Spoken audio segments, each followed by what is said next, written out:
जय हिंद आदाब। आप देख रहे कौमी एकता न्यूज चैनल। नजर डालते आज की खास खबर पर। फैजपुर के मिल्लत नगर ग्राउंड सावदा रोड पर 18 अक्टूबर 2025 शनिवार की शाम 7 बजे इस्लाहे मुआशरा के शीर्षक से एक महत्वपूर्ण जलसा आयोजित किया गया। इस प्रोग्राम में बतौर खुसूसी किताब हजरत मौलाना मोहम्मद उमेरान महफूज रहमानी साहब दब ने शिरकत की। इस प्रोग्राम को लेकर मुस्लिम समाज में अच्छी खासी सरगर्मियां देखने को मिली और इलाके के अलग अलग मोहल्लों से लोगों ने बड़ी संख्या में शिरकत की। मौलाना उमरान साहब ने अपने बयान में मुस्लिम समाज के अंदर तेजी से फैल रही सूदखोरी, ब्याज का कारोबार, नशे की लत, बाजारू बेहयाई और गैर इस्लामी रस्मो रिवाज पर गहरी चिंता जताई। उन्होंने कहा कि आज मुसलमान का सबसे बड़ा नुकसान उसका अकीदा और अखलाक चरित्र है और जब तक समाज से यह बुराइयां खत्म नहीं होंगी तब तक असली इस्लाही बदलाव मुमकिन नहीं। इसके साथ ही उन्होंने मौजूदा वक्त में पेश किए गए अमेंडमेंट बिल को लेकर भी रोशनी डाली और कहा कि मुस्लिम समाज को जागरूक होकर अपने हक और तहजीब की हिफाजत करनी होगी। उन्होंने यह भी स्पष्ट किया कि खामोशी कमजोरी नहीं मगर नाइंसाफी पर आवाज उठाना ईमान का तकाजा है। जलसे में बड़ी तादाद में लोगों ने शिरकत की और मौलाना साहब के यह इस्लाही के बयान को ध्यान से सुना। प्रोग्राम के आखिर में दुआ के साथ यह पैगाम दिया गया कि अगर हम अपनी नस्लों को बचाना चाहते हैं तो पहले अपने समाज से बुराइयों को खत्म करना होगा और दीन की असल तालीम को आम करना होगा।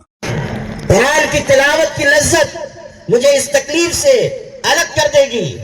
यह है ईमानी किरदार, यह है कुरान पाक से ताल्लुक, ये है अल्लाह ताला की ज़ात आली पर लाजवाल यकीन।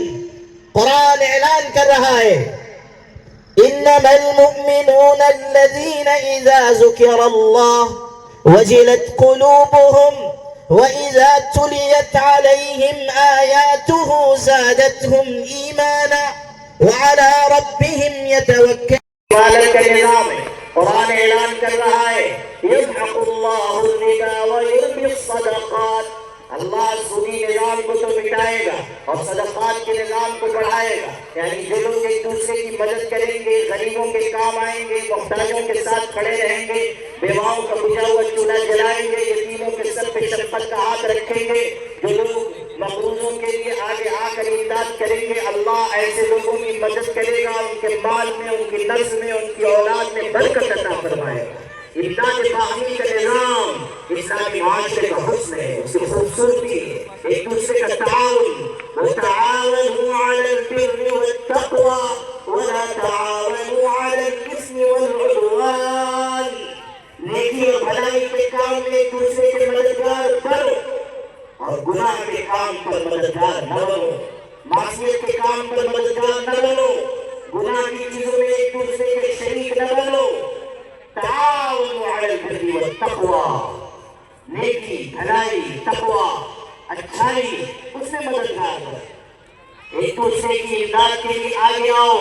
अगर आज कोई परेशान हाल है और तुम उसकी मदद करते हो, अल्लाह तुम्हारी मदद करेगा, अल्लाह तुम्हें आसानी अता करेगा। हदीस पाक में है कि जो अपने मुसलमान भाई की कोई मुसीबत दूर करेगा, अल्लाह आखिरत की मुसीबत आसान कर देगा, अल्लाह आखिरत की मुश्किल को आसान करेगा। वल्लाहु फी औनि अल-अब्द मा काना अल-अब्द फी औनि अखी। मुस्लिम शरीफ में रिवायत है कि जब तक बंदा अपने भाई की मदद करता रहता है, अल्लाह उसकी मदद करता रहता है। आप अपने भाई के मददगार हैं तो अल्लाह आपका मददगार है। अगर आप अपने भाइयों के लिए मुफीद हैं, मुआविन हैं, मुईन हैं, मददगार हैं, अल्लाह की मदद के आप हकदार हैं। और अगर आप मुखल बन गए, मफाद परस्त बन गए, अपने लिए जीने वाले बन गए, आपका ज़हन ये हो कि बस मुझको आसानी मिले, मुझको सहूलत मिले, मुझको आफियत मिले, तो फिर समझ लीजिए कि आप अल्लाह की निगाह में ना अच्छे मुसलमान हैं, ना अच्छे इंसान हैं। अच्छा मुसलमान बनने के लिए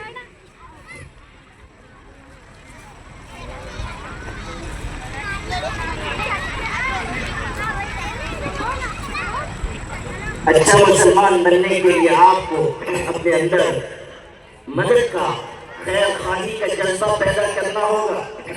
इस्तेहसाल के निज़ाम को, सूदी निज़ाम को अपने माशरे से ख़त्म करना होगा। और कीजिए कि कहाँ कहाँ इसी वजह से दुश्वारियाँ पैदा होती। एक वाक़या अभी मुझको याद आ गया तो मैं आपको सुना देता हूँ।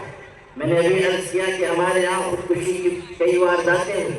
मैं किसी महल्ले में गया हुआ था किसी काम से, तो लोगों ने مجھ سے ذکر کیا کہ ابھی کل یہاں خودکشی کا ایک واقعہ پیش آ گیا ہے، اور جس نے خودکشی کی تھی میں اس کو جانتا بھی تھا، واقف تھا اچھی طرح، اور سوشل میڈیا کے ذریعے اس خودکشی کی خبر بھی مل چکی تھی، اور معلوم ہوا کہ اس اہلیہ بھی، والدہ بوڑھی ہیں وہ بھی، اور گھر کے سب افراد ظاہر ہے کہ نوجوان تھا اور خودکشی کر کے مر گیا، سب بہت زیادہ صدمے میں، غم میں۔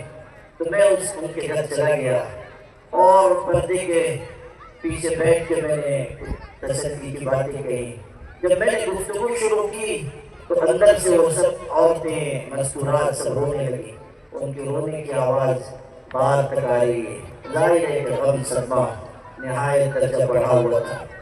جہاں میں بیٹھ کے گفتگو کر رہا تھا، جو مرد حضرات بھی بیٹھے ہوئے تھے، کچھ بچے بھی بیٹھے ہوئے تھے، میں نے تو اپنی گفتگو تھوڑی دیر میں مکمل کر دی اور دعا کرا دی۔ جب دعا کرا کر میں اٹھنے لگا تو جو سامنے بچے بیٹھے ہوئے تھے ان میں سے ایک چھوٹی بچی نے رونا شروع کیا، وہ بمشکل 5 سال کی بچی رہی ہوگی، اور زار و فتار رونے لگی اور مجھ سے کہنے لگی کہ حضرت میرے ابو کو واپس لا دو، میرے ابو کو واپس لا دو، رو رو کر وہ کہہ رہی ہے۔ اس کا رونا سن کر دوسری بچی رونے لگی، وہ 7-8 سال کی بچی ہوگی، وہ کہتی کہ